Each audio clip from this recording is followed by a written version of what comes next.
తర్వాత గురువుగారు ఇందాక మనం ఉగాది పచ్చడి గురించి మాట్లాడుకుంటూ ఈ షడ్రుచుల సమ్మేళనం అంటే జీవితానికి అన్వయిస్తూ చాలా చోట్ల వర్ణనలు కూడా ఉన్నాయి. అంటే జీవితం అనేది షడ్రుచుల సమ్మేళనం అనేది తెలియజేస్తుంది అనేది. ప్రత్యేకించి ఉగాది నాడు ఈ షడ్రుచులని ఎందుకు సేవించాలి, దీని ఆంతర్యం ఏంటి గురువుగారు? అంటే మన పూర్వీకులు ఏది ఆచారంగా తీసుకొచ్చినా ప్రధానంగా ముందు దృష్టిలో పెట్టుకున్నది ఏది అంటే ఆరోగ్యాన్ని దృష్టిలో పెట్టుకున్నారు. మీరు ఏదైనా ఒక పని చెయ్యాలన్నా, అసలు ధర్మాచరణం చెయ్యాలన్నా ఈ శరీరము మీకు సహకరించాలి. శరీరం సహకరించకపోతే రెండు ప్రమాదాలు. ఒకటి, తన పని తాను చేయలేడు. రెండు, ఆయన ఆరోగ్యంగా లేకపోతే ఇంట్లో వాళ్ళకి ఆందోళనగా ఉంటుంది. నిష్కారణంగా ధనం ఎక్కువ వ్యయమైపోతుంది. ఆరోగ్యం చాలా చాలా ప్రధానం. ఏ కాలమునందు ఏ రకమైన రోగములు పొటమరించే అవకాశం ఉంటుందో అటువంటి రోగములను నివారించడానికి వీలైన వాటిని ప్రకృతిలో అప్పుడు వచ్చే వాటిని పసిగట్టి వాడేటట్టుగా చేసి రోగనిరోధక శక్తిని పెంచడం సనాతన ధర్మంలో అంతర్లీనమైనటువంటి ప్రక్రియ. మీరు చూడండి, కార్తీక మాసం వస్తే కోటి దీపోత్సవాలు అవి చేయిస్తుంటారు. ఆ దీపం మీద గ్రీస్ దేశంలో ఇక్కడ పెట్టే దీపాల మీద పరిశోధనలు చేశారు. ఎందుకని అంటే దీపాలు వెలిగిస్తే క్రిమికీటకాదులు ఆకర్షింపబడి చనిపోతాయి. ఎన్ని కీటకాలు మరణిస్తే అన్ని వ్యాధులు తగ్గిపోతాయి. అప్పుడు పంటలు కోతలు కోస్తారు, ఆ క్రిములన్నీ వచ్చేస్తాయి. అందుకని దీపాలు పెట్టి వాటిని నివారిస్తారు. వర్ష ఋతువు వచ్చినప్పుడు నీరంతా కలుషితం అయిపోతుంది. వినాయకుడికి పత్రితో పూజ చేయించి ఆ నీళ్లలో కలిపిస్తారు, అప్పుడు నీరు శుద్ధవుతుంది.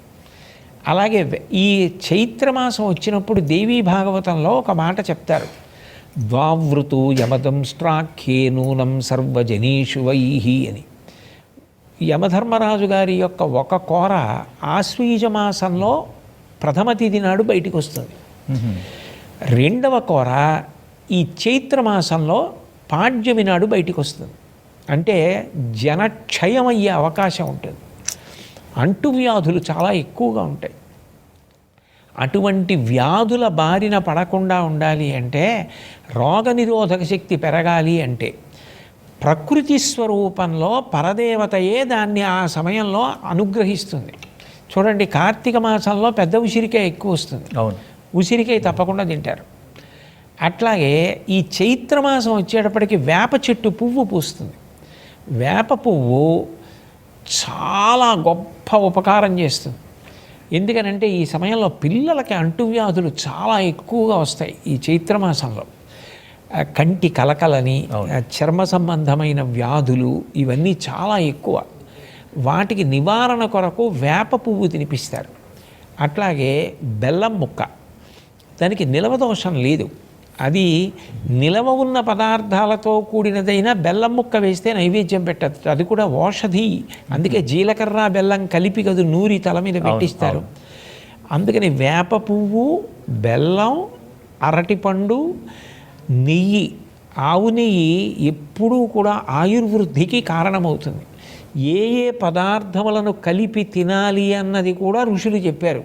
యద్వర్షాదౌ నింబసుమం శర్కర గుడాంల ఘృతైర్యుతం భక్షితం పూర్వయామేస్య తద్వర్షం సౌఖ్యదాయకం అని.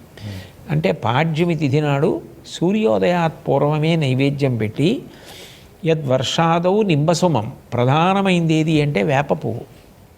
వేప పువ్వుకి నింబసుమం గుడాంల ఘృతైర్యుతం, గుడము అంటే బెల్లం, ఆమ్లము అంటే చింతపండు రసం, అది జీర్ణశక్తిని పెంచుతుంది. అందుకే మన వాళ్ళు ఎక్కువగా పులిహోర నైవేద్యం పెట్టడం అన్నది చాలా ఎక్కువ. ఎందుకనంటే ఒక్కొక్క చోట ఒక్కొక్క నదీ జలములు తాగిన వాళ్ళకి ఒక్కొక్క రకమైన జీర్ణశక్తి పెరగాలి. మీరు గంగా నది నీళ్లు తాగేవాళ్ళు మధుర పదార్థాలు ఎక్కువ తింటారు, పాల పదార్థాలు ఎక్కువ తింటారు.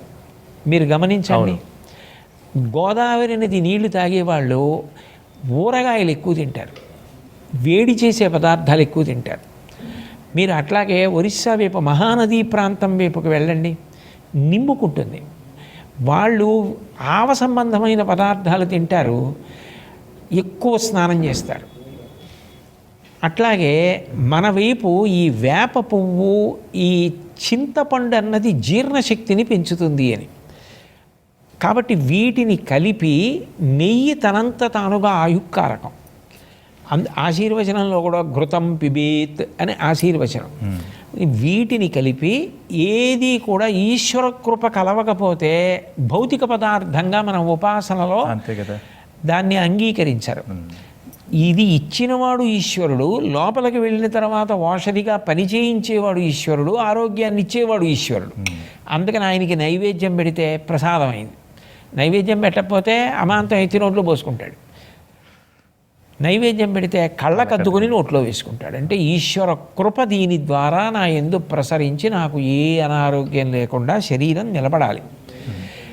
తద్భంగకరమైనటువంటి సూక్ష్మాంగజీవులు లోపలికి ప్రవేశించకుండా వాటిని నిరోధించడానికి ఇవి తినిపిస్తారు మీకు. అందుకే చాంద్రమానంలో ఒక్కొక్క నెలలో ఒక్కొక్కటి తినిపించడం, గ్రామదేవతలకి నైవేద్యాలు పెట్టిస్తూ ఉండడం. ఈ నెలలో పొన్నగంటి కూర తినండి అని ఆషాఢమాసంలో పొన్నగంటి కూర, మునగాకు పప్పు, ఏ నెలలో ఏవి తింటే ఆరోగ్యం నిలబడుతుందో దాన్ని ఆచారము చేస్తారు. ఆచారము అంటే ఆచరింపబడినది. అది పుస్తకంలో ఉంటే ఆరోగ్యం ఎలా అవుతుంది? మనం దాన్ని తింటే ఆరోగ్యం అవుతుంది.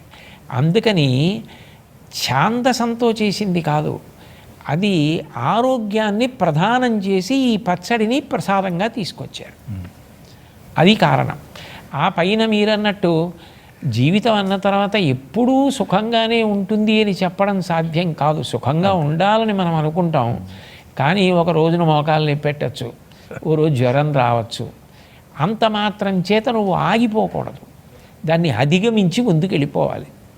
అలా అధిగమించి ముందుకు వెళ్ళిపోకపోతే ఇంకా నీకు ఇష్టం లేనిది ఏదో జరిగిందని ఆగిపోతే జీవితానికి అర్థం లేదు. ఎప్పుడైనా ఏదైనా అనుకోని విషయం తటస్థించినా దాన్ని దాటి ముందుకి ఉత్సాహంగా వెళ్ళిపోవాలి. చేతిలో బంతి కింద పడితే పైకి ఎలా లేస్తుందో అలా లేవాలి తప్ప మట్టి ముద్ద పడిపోతే అంటుకుపోయినట్టు అంటుకుపోకూడదు. అది చెప్పడానికి ఈ షడ్రుచుల్ని కలుపుతారు. అన్నిటినీ ఆదరించి అధిగమించడం నేర్చుకో జీవితంలో అని చెప్పడానికి.